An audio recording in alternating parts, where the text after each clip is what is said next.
नमस्कार, आप देख रहे हैं पॉलिटिकल आइडिया। मैं हूं प्रदीप कुमार। मित्रों, पॉलिटिकल आइडिया के आज के इस अंक में आप सभी दर्शकों का बहुत बहुत स्वागत है। मित्रों, आज हम बात करेंगे कर्नाटका की। कर्नाटक में लगातार कांग्रेस की सरकार है, 2.5 वर्ष पूरे हो चुके हैं और इस सरकार के अंदर जिस प्रकार की परिस्थिति बनी हुई है लगातार एक सप्ताह से, वैसे आप कह सकते हैं ये तो 2-3 महीने से चल रहा है। नूरा कुश्ती चल रहा है सिद्धारमैया और डीके शिव कुमार के बीच, ठीक है। लेकिन इधर एक सप्ताह से कहेंगे आप कि ये चरम पर पहुंचा है। चरम पर मतलब स्थिति ये बन गई है कि अब दावा कुछ लोग ये कर रहे हैं कि डीके शिव कुमार पार्टी को तोड़कर बीजेपी के साथ सरकार बना लेंगे, ठीक। ये नौबत आ गई है। तो सवाल उठता है कि ऐसी परिस्थिति पैदा क्यों होती है, कौन है इसका जिम्मेवार। अगर कल को कांग्रेस पार्टी अगर कर्नाटका में माने कोई तोड़फोड़ हो जाती है, आपको याद होगा मध्य प्रदेश कोरोना का दौर था और मध्य प्रदेश में ज्योतिरादित्य सिंधिया, कमलनाथ की सरकार थी, बहुमत की सरकार थी। ज्योतिरादित्य सिंधिया अपने विधायकों को लेकर चले गए बीजेपी के साथ और बीजेपी की सरकार बन गई। शिवराज सिंह चौहान सरकार बना लिए और फिर 4 साल मुख्यमंत्री रहने के बाद फिर एक बार भारी बहुमत से लौटकर आया बीजेपी की सरकार वहां। तो क्या कर्नाटक उस प्रकार का इतिहास को दोहराएगा? क्या डीके शिव कुमार कांग्रेस पार्टी को तोड़कर बीजेपी के साथ जाकर सरकार बना सकते हैं? या फिर सिद्धारमैया भी कुछ भी कर सकते हैं। सिद्धारमैया की राजनीतिक यात्रा जो है वो किसी एक कांग्रेसी के रूप में शुरुआत नहीं हुई थी। देवगौड़ा के साथ थे सिद्धारमैया नहीं। तो क्या सिद्धारमैया के साथ जो 2.5 वर्ष पहले डीके शिव कुमार और सिद्धारमैया के बीच एक तालमेल बना था कि 2.5 साल मुख्यमंत्री रहेंगे सिद्धारमैया, उसके बाद डीके शिव कुमार रहेंगे, और ये बातें पब्लिक हुई थी। और याद कीजिए मित्रों, आप इसी प्रकार की बात हुई थी छत्तीसगढ़ में भी। 2.5 साल का मुख्यमंत्री कि पहले वहां भूपेश बघेल मुख्यमंत्री बनेंगे 2.5 साल के लिए और फिर अगला 2.5 साल रहेंगे केपी सिंह देव। लेकिन जब केपी सिंह देव का नंबर आया 2.5 साल का, तो भूपेश बघेल ने एक तरह से मना कर दिया कि नहीं, ऐसा नहीं होगा, ऐसा नहीं होगा।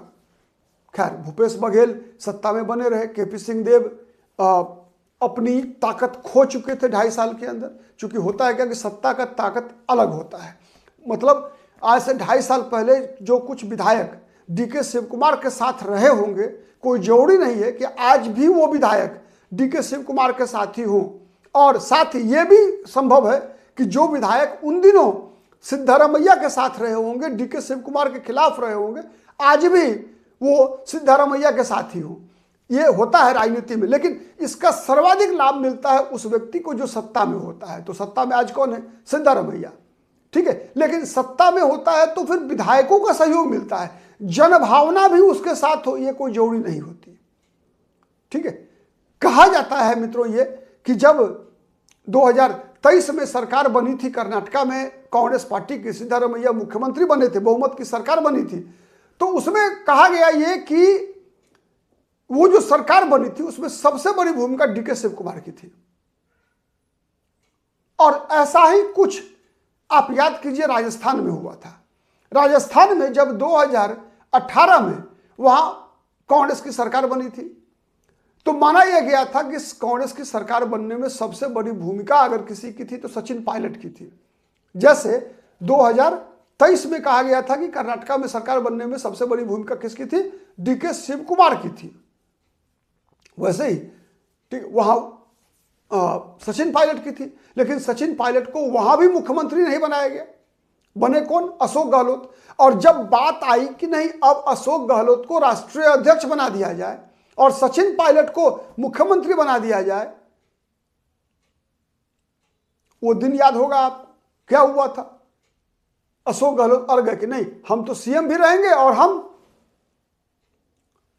पार्टी अध्यक्ष भी बन सकते हैं। खैर, बातें आई गई हो गई। अशोक गहलोत को छोड़ दिया गया कांग्रेस मुख्यमंत्री के रूप में ही, सचिन पायलट। लेकिन सरकार तो चली गई। अगले चुनाव में सरकार गिर गई, सरकार चुनाव हार गई, गहलोत हार गए। वही हुआ छत्तीसगढ़ में। याद कीजिए छत्तीसगढ़ में क्या हुआ? बघेल तो बचे रह गए, 2.5 साल के बदले 5 साल हो गया, कमिटमेंट तोड़ लिया। कहा जाता है कि माने वादे सब हर वादे निभाने के लिए नहीं किए जाते, बल्कि राजनीति में वादे तोड़ने के लिए भी किए जाते हैं। ऐसे कई उदाहरण है। कर्नाटका में भी आपको याद होगा बीजेपी और कुमारस्वामी की सरकार बनी थी। 2.5 साल कुमारस्वामी, 2.5 साल बीजेपी। येदियुरप्पा को बनना था मुख्यमंत्री, लेकिन कुमारस्वामी मुख्यमंत्री बन लिए 2.5 साल और बीजेपी को ठेंगा दिखा दिया था। वैसे ही उत्तर प्रदेश में भी याद कीजिए आप, उत्तर प्रदेश में पहली बार मुलायम सिंह और कांसीराम की सरकार बनी थी। मुलायम सिंह रह गए मुख्यमंत्री, मायावती को अंगूठा दिखा दिया मुलायम सिंह ने, तो फिर स्टेट गेस्ट हाउस कांड हो गया। उसी तरीके से बीजेपी के साथ मायावती की सरकार बनी, मायावती मुख्यमंत्री रह गई, कल्याण सिंह को अंगूठा दिखाया तो कल्याण सिंह ने पार्टी तोड़ दिया। सबका टूटा, बसपा टूटा, सपा टूटा, कल्याण सिंह सरकार बना लिए। खैर, लेकिन हर बार जितनी बार ये खेल हुआ, आप याद करके देखिए कि वो पार्टी चुनाव जीतकर वापस नहीं आई।